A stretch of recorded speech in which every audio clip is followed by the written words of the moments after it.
Hey everybody, welcome back to the Songland After Show here at AfterBuzz TV. And wow, what an episode. Probably the best one we've had yet, with one of them getting a chance to have their song picked for a major motion picture. Stay tuned, guys. You're tuned in to AfterBuzz TV, the ESPN of TV talk. Now, let the buzz begin. Hey everybody, welcome back to Songland. So excited. Such a good episode tonight. Tonight we are going to break down the episode. We're going to tell you whose song got picked to be in Hobbs and Shaw. We have news and gossip. We have our special segment and so much more to talk about. Hey guys, I'm JJ Jurgens and I'm joined here with Violet Kanian, our expert in music. Hey everybody, I'm so excited to be back. She has been here with American Idol, Nashville, Real Country, all of our music shows here. So I'm excited to see what your thoughts are on tonight's episode. Oh, it was a good one.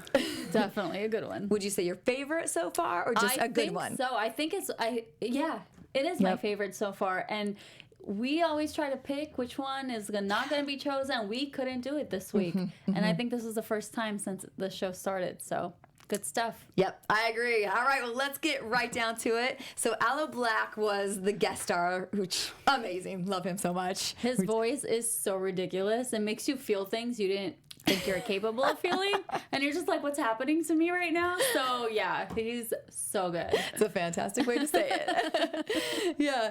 So, and then we also had David Leitch, who is the director of Hobbs and Shaw. So I thought it was fantastic to see the a director's point of view on the show as well, which is something we haven't had before. Yeah, I thought that was a really cool take on doing Songland on one of these episodes. I didn't think they were going to do that, like put it in a movie, because Ester Dean has been mentioning movies throughout the entire season.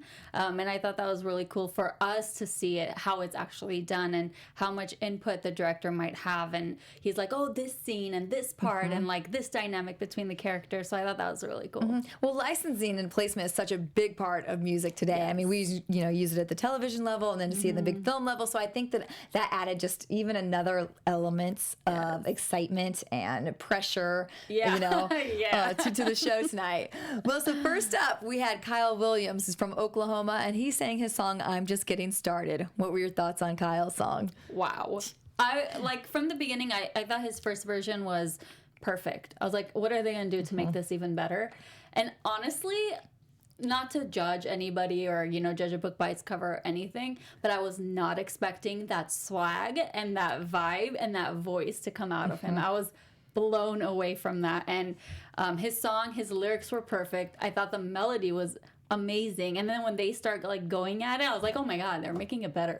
What is happening? I completely agree with you. I thought when he first came out, I did have a thought of oh shoot, before he even started, I wish he would have been on one of the country ones. I just had this feeling he was going to have this amazing country song.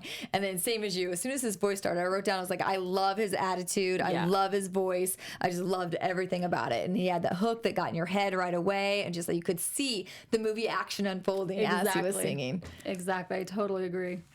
All right. Well, next up, we had A-Fika from Brooklyn who sang the song Chosen. I thought I was a little, how can I put this? I liked where it started, and then when it kept going, I was like, wait, I was trying to follow it, and I couldn't really follow it that well. But then when they started breaking it down, they're like, oh, Kanye West vibes and this vibe. And I'm like, yes, that's where it's going. I love that. So I got into it once they started breaking down the song, and then a lot of the lyrics, I wasn't really hearing it. So when they were saying, the producers were saying them, I was like, oh my God, that's a really good lyric. Yeah. Wow. So I wish he would have sang it more. And we talked about this. I think his voice probably couldn't carry it the way he would have wanted to. I think maybe that's why he was rapping most of it. But yeah, it wasn't one of my favorites, but I think if they tried, they could have done something really, really cool with it. Wegger, when we got to we'll get to the second round, but in the second round, I did like when they did agree, it took it to different levels and we saw the different textures and places, which I do like for, I'm thinking editing wise too, and how I edit. And you do like the songs that shake it up a little bit throughout there, because then it gives you different things to montages to throw in or different things. So I was thinking of the editing there. All right. Well, next up, we had Tate with a V, and she sang "Call for a Hero." The whole Tate with the V thing like threw me off. I was like, okay, whatever. And then she started singing. I'm like, oh damn, this one's really good too. Yeah, because I right away said smart ass was like, oh, I don't get her on that name already. And then when she started singing, I'm like, you know what? You can change your name, spell it however the freak you want to spell it. I totally agree. That was like I actually really loved her vibe, like her whole thing, and her voice was so unique, and she was hitting notes. I was like, whoa, like very, very, very cool voice, and I really like the lyrics of her song. I love too that it's like, you know, these shows and the Fast and Furious, those types are such hard hitting, like lots of times maybe you might stereotypically think male song, and what I loved about this song is that I would love it as the song if she sang it in the movie too. True. You know, like she had like and the edge and the attitude, and you know, still getting like kind of pink vibes and like different kind of. Where I'm just like, oh yeah, girl, like it was great. I totally saw Pink doing that too. Yeah, definitely Pink vibes. I love it. All right, so last up, Stevie from Tennessee, and he sang the song "Same Blood." Dude, wow. I actually felt like this was one of the only songs of all of them were amazing. This was one of them that made me feel a certain way. And it was the only song of the night that made me feel something. And then later when he opens up and talks about where the song came from, I was like, yeah. You could tell right off the bat that it came from somewhere really deep. So I really liked it. I did not expect, again, like a rocker voice to come out of him. I don't know if it's because he says he's from Tennessee or what, but yeah, it was so good. Love this one as well too. Thought the Same Blood, perfect. You have the buddies, you know, in the film, the two guys, and like, I thought every single one of them fit the movie, and just like we were saying, we want to pick all of them and then have them, you know, be in different parts of the film. Like I just thought it just depended on what part of the film they were looking for a song for. I think. They could have, like, if will.i.am can pick, like, a million songs for the album, I don't know why the director and the singer can't choose, like, a few songs for the movie. It's probably going to be a long movie. Like, you can fit them all in there. But, yeah. Probably to sell the soundtrack, too, because they want to get different artists so they can have, you know. Yeah, but that's true. In there. I guess. But I know. I think they could have done the whole soundtrack right with this talent. All right, so with the end of that roundup, they did decide to let A-Fika go, and I did kind of agree with Aloe's his reasonings why he just thought that was the least one where he could see himself like doing something with, or you know, performing it in a way that matches. Yeah, I totally agree. When he said it, I was like, we were trying to figure out which one, because we always stop and pause the show and we try to guess which one, and this one we truly couldn't guess. But when he said why he chosen to not be in the top 3, it totally made sense. So yeah. Well, before we go on to finishing out breaking down the second part of the show, just want to say a quick thanks to you guys so much for following along and watching with us. We've been loving reading your guys' comments and hearing what you guys think about the show too. So it really helps us be able to keep doing more shows like this here at AfterBuzz for you.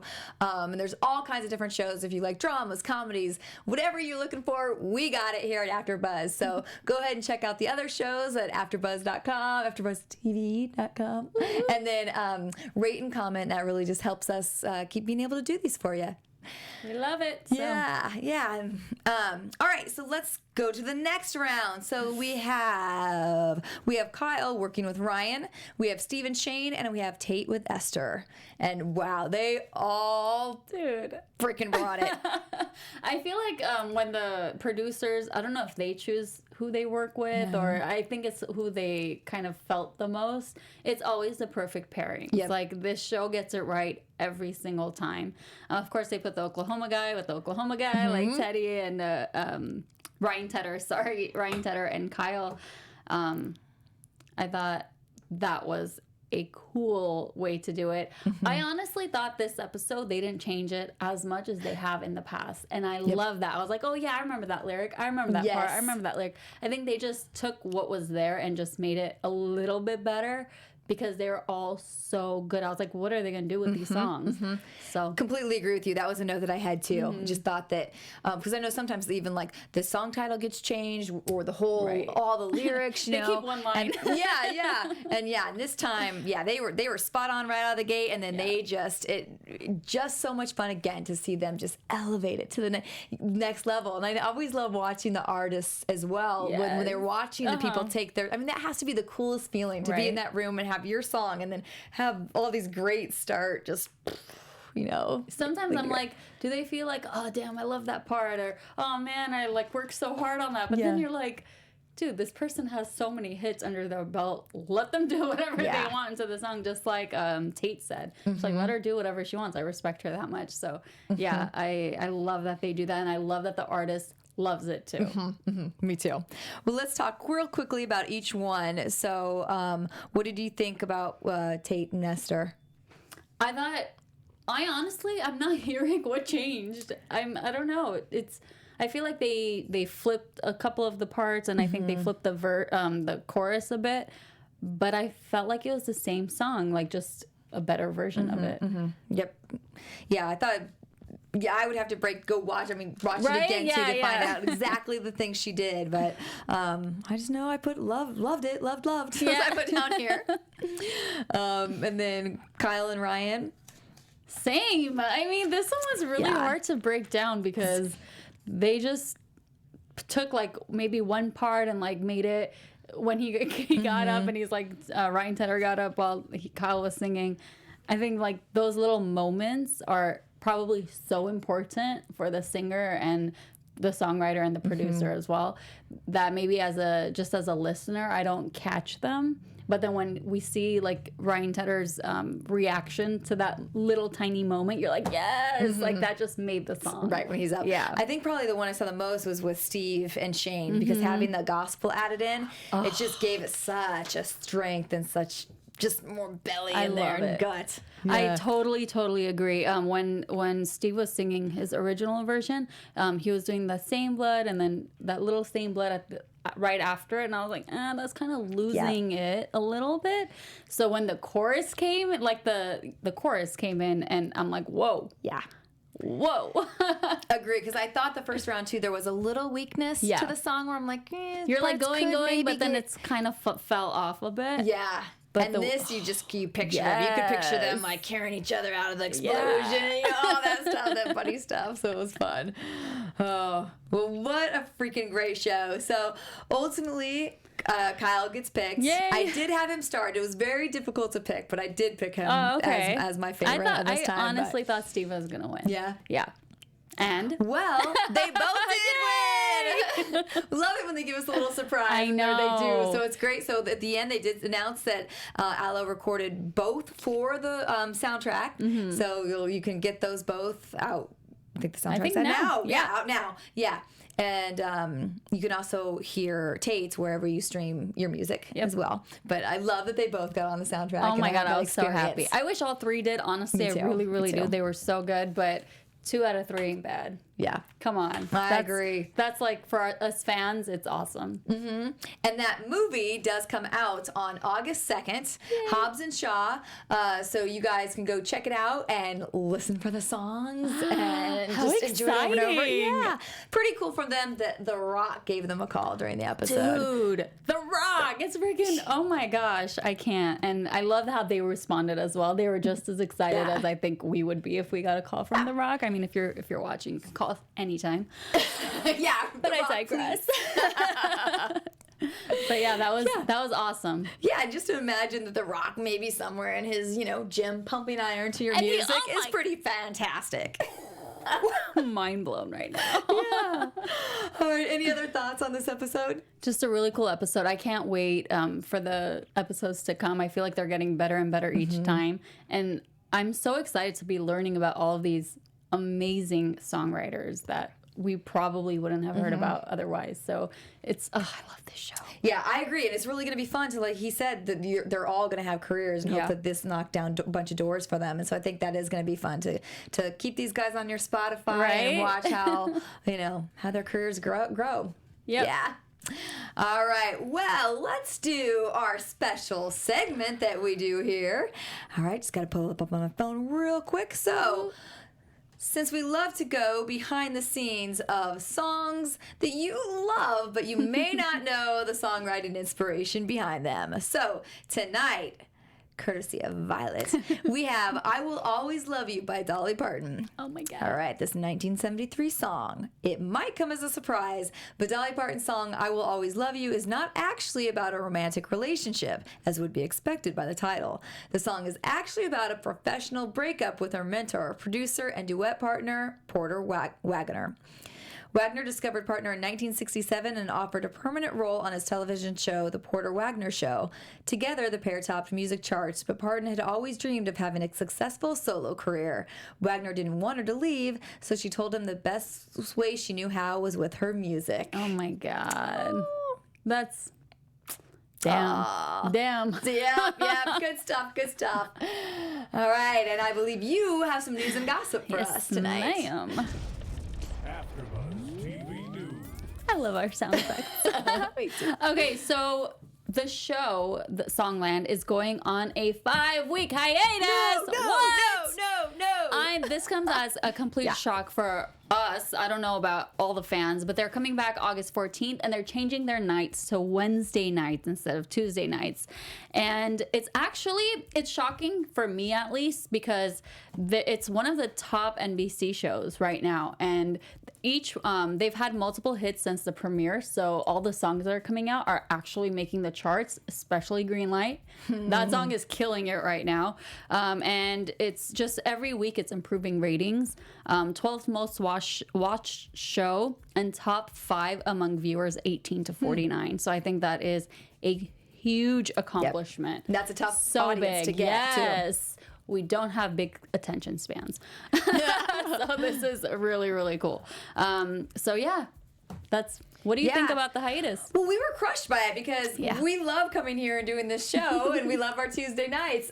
So yeah, I guess I hadn't seen this in the news. I didn't see it coming. So I'm a little bummed that we're having that break because I feel like sometimes when you have that momentum going Right. and you take a break, so I'm a little nervous for them, but I hope it doesn't, and switching nights. Yes. So hopefully they, marketing does their job and they get everybody, gathered back in the seats for it. But once we figure out, it does make sense that The Voice is coming back. Right.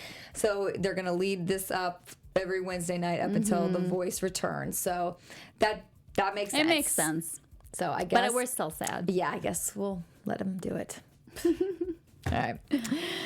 All right. That's all I got. That's all you got. That's all I got tonight, too. Well, thank you guys so much for watching, and I guess we'll see you back here on August 14th. How exciting. All right. Well, keep the conversations going. We'll, respond to each other in the meantime. Keep us posted any news you hear. We'll just keep the conversation going till then, all summer long. And you can folall me on Instagram at Violet Kanian. And where can we follow you, JJ? And you can follow me at jj.jurgens on Instagram. All right. Thanks, guys. We'll see you in a few weeks. Our founder, Keven Undergaro, and me, Maria Menounos, would like to thank you for tuning in to AfterBuzz TV. Remember, we're not just the first, we're the biggest in the world, and we're the only destination for all your favorite TV shows. Whatever you crave, we've got it. So go to AfterBuzzTV.com and check out our lineup. Buzz you later. The views expressed herein are those of the hosts only and do not necessarily reflect the views of AfterBuzz TV or its owners or